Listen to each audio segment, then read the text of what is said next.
Hey guys, welcome back to another awesome reaction, and I got a good one for you.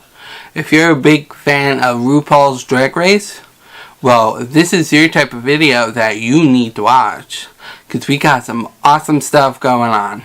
Okay, so the video that I'm gonna be reacting to is the top 10 worst runway looks on RuPaul's Drag Race. So let's get to it. It can be difficult to bring the necessary charisma, style, nerve, and talent each week. Welcome to Ms. Mojo, and today we'll be counting down our picks for the top 10 worst outfits from RuPaul's Drag Race. Who else has been carb-free for 2 weeks? Really? Before we begin, we publish new videos every day, so be sure to subscribe for more great content. For this list, we've selected some of the least successful runway looks from the first 8 seasons of this reality competition series, as well as the first 2 seasons of the All-Stars edition. She's got goggles up there. Apparently she's going skiing. Boy, I hate when drag queens have bigger boobs than me. Number 10, Country Realness, Mystique Summers Madison. Mystique is pretty. Everybody loves Mystique. She's from That may be 2009. true, but that doesn't make this country look any more, well, country. Between the over-the-top makeup and the basic shirt-pants combo that looks like it could have been bought at Wet Seal, it completely misses the mark on the Country Realness Challenge. More reminiscent of a soccer mom with middling fashion sense and a bit too much eyeshadow than anything else. Not to It's mention cute, Mystique but made the it could be fatal error some, of you wearing know, the it same needs to be top on the spruced runway up. and in the challenge. The look landed her in the bottom, where she proved no match for the now legendary second season runner-up Raven, who sent her sashaying away. Now sashay away. Number 9, Roller Girl, Cynthia Lee Fontaine. Cynthia Lee Fontaine. She's a little bit country. This Barbara Mandrell on wheels. Oh Cynthia Lee shit, she's for Fontaine may have riding the roller shortest run skates. of any Miss Congeniality winner, but sadly, this outfit simply did not match the fierceness of her charming personality. A confusing mashup of an elegant top with a country-inspired bottom half and hat resulted in an ill-fitting mess. An admirable but ultimately unsuccessful attempt to try something new by the hot-blooded Puerto Rican. In the end, it was a bit of an assault on the eyes. Though Cynthia lip-synced for her life, she was no match for Robbie Turner's rollerblading skills, which Wow. ultimately sent her packing. Keep spreading your cuckoo. Keep spreading your Now, cuckoo. Sashay away. Hopefully, she was able to take solace in the golden trophy the fans later awarded her. Cynthia Lee Fontaine. Wow. Number 8, Bedsheet Caftan. Bedsheet. Honey Mahogany. What is with you and the caftan collection? Why don't we get to see your figure?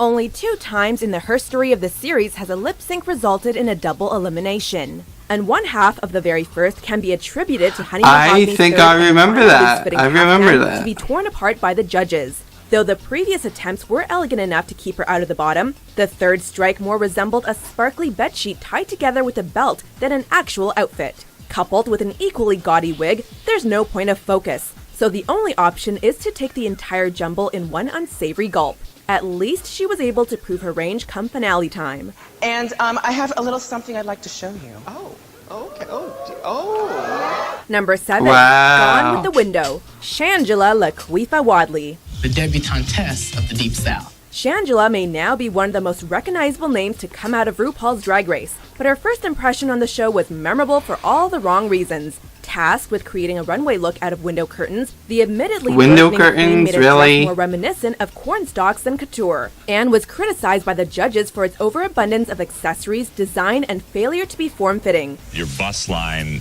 is non-existent. There's no waist definition there. Luckily for all of us, she was given the chance to return in season 3 to show us what she's really made of, and show us she did.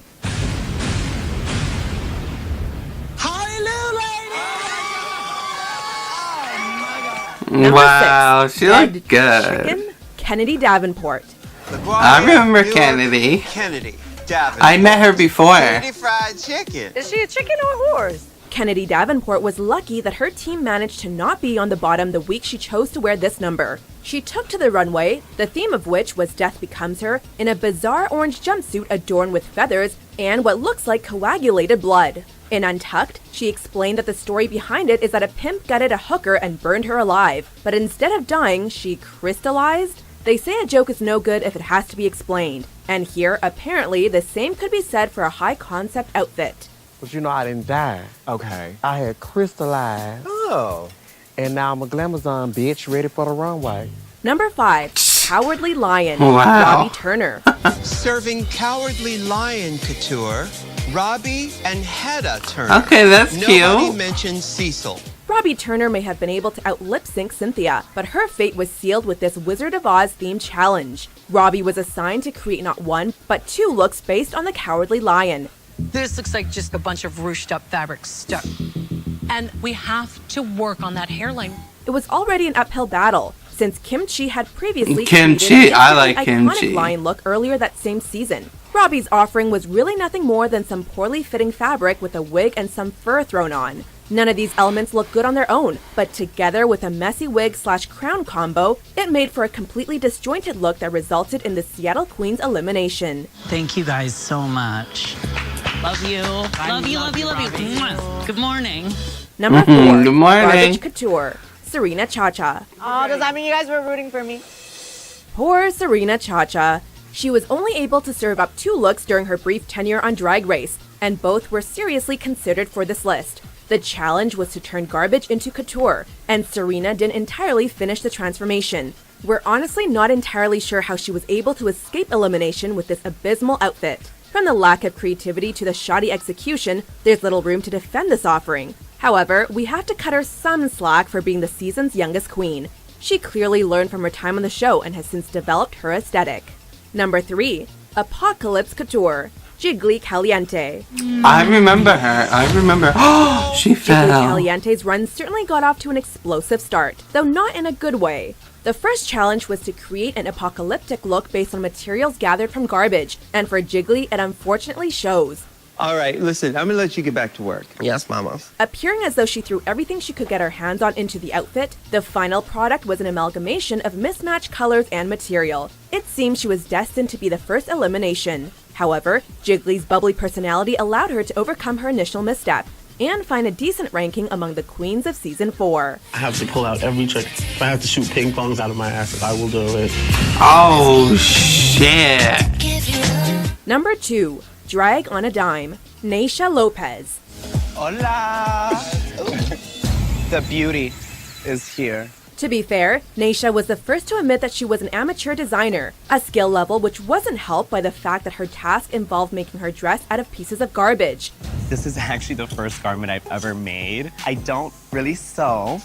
I felt like it was wearable and you know, I got the challenge down. With an unflattering shape and a baffling color combination of green and gold, the finished look was less garbage inspired Yeah, I don't like and that. more That's nauseating. The garbage theme That's was ugly. apparent from the end result, Sorry. as was the lack of design experience. Unsurprisingly, RuPaul decided to give her the boot, though she would later return to the show with a brief stint of 2 episodes. I'm sorry that I wasn't able to show you everything that I had to offer.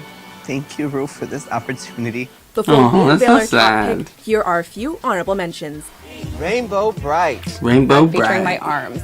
I try not Yeah, to that's carry over ugly. 5 I don't pounds, like so I'm that. very proud to have the petite arms that I have.